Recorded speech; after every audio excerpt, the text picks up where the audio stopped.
European countries are struggling to cope with the coronavirus pandemic. Intensive care is the last line of defense for severely ill coronavirus patients, and Europe is now running out of beds, doctors and even nurses to treat them. In ICU units across Europe, there is no end in sight for the doctors and nurses who have been keeping the virus at bay for months. In country after country, the intensive care burden of COVID-19 patients is surpassing capacity. Health officials warn that adding beds will be of no use as there aren't enough doctors and nurses trained to manage the tide of virus patients that are now trickling in. And here's what the situation looks like in various parts of Europe. In France, over 90% of the intensive care unit is occupied by COVID-19 patients. More than 7,000 healthcare workers have undergone training in intensive care techniques in the country. Nursing students, interns, paramedics, all have been drafted. Italian doctors too fear that the current infection rate there soon won't be enough doctors to treat patients. Italy has a total of 11,000 ICU beds, but only enough anesthesiologists for 5,000 patients. Patients from France, Belgium and the Netherlands are being evacuated to German intensive care units, but German doctors say they are watching the number of free beds dwindle quickly. Now, in just the last 2 weeks, the number of coronavirus patients treated in ICUs in Germany has almost tripled. But the situation in Germany is better than that of France, Belgium, the Netherlands and Britain. Germany has about 34.5 ICU beds per 100,000 inhabitants. Italy has 10 beds per 100,000 inhabitants, while France has 16 beds per 100,000 inhabitants. Hungary too has warned that its ICUs would run out of space by December. Still, there are a few signs of hope, as Belgium, among the worst hit countries in Europe, is seeing increasing indications of a turning point in the crisis after a partial lockdown. Health experts continue to advocate stricter lockdown measures as a solution to flatten the virus curve. Let's get in a sense of perspective on this news story, as I'm joined in by a virologist at the Hebrew University of Jerusalem, Professor Amos Bennett, who's joining us live from Jerusalem. A very warm welcome to you, Professor.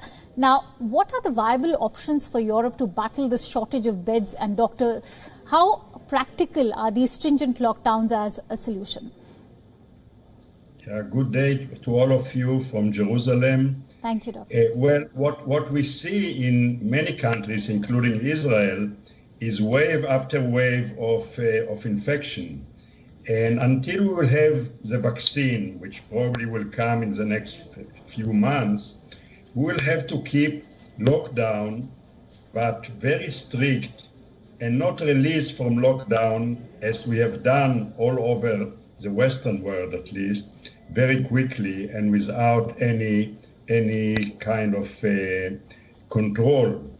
So we will have to live with partial lockdown for the next few months, no other way.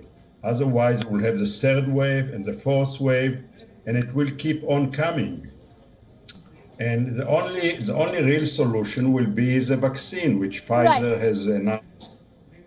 Right, Professor, we will also be talking about the vaccine in just a bit. After a dip in new cases during June till the August period, now Europe is reporting a far higher number of cases than during its previous peak. The United States too is going through a resurgence, while Indian states like Delhi and Kerala are also seeing a fresh resurgence. What causes, explain this resurgence of the virus? Well, what's causing it is just opening up markets, opening up stores, schools.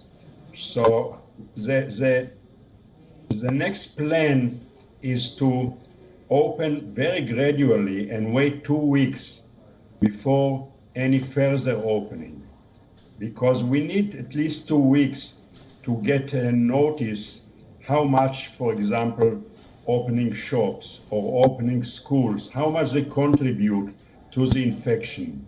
We don't know it because the economic pressure is such that there is very fast opening of all sectors of the economy. So we'll have to open it much slower. That's the only way to do it. We don't have drugs right now, good drugs, and we are not likely to get them soon. Right. So. And since you mentioned vaccines going by their unprecedented speed of trials, what do you make of the efficacy of these vaccines, especially those by Sputnik V, Pfizer or even BioNTech? Yeah, well, this is perhaps the best news that we heard in the last 9 months. Right. That it is very feasible that we will have a good vaccine within few months. They have gotten spectacular result, with 90% efficacy of the vaccine preventing a disease, the COVID-19 disease. It's better than what we get with influenza vaccine and many other children illnesses vaccine. So it's amazing, and this is a promise, a great promise, that in a year time we can get rid of this pandemic. And I know that there are many countries around the world, including India, where they make different types of corona vaccines. So the likelihood that they would be able to produce 7 million vaccines. Let's have our fingers crossed on what you just shared. Now, with winter and the festive season arriving and Europe reeling under the second wave of coronavirus, does Chinese response hold lessons for the entire world?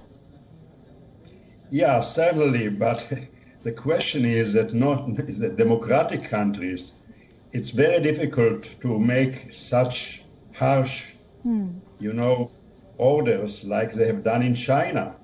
They close up cities on locks. If anybody is going to the street, they can be arrested.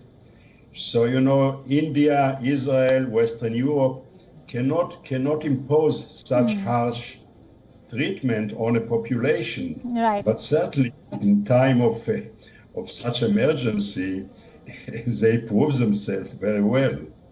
Right. So if not harsh, perhaps more stringent than what are currently existing. Having said that, thank you so much, Professor Amos Panett, for bringing us all those details. As every time, it's been a pleasure speaking to you even this time.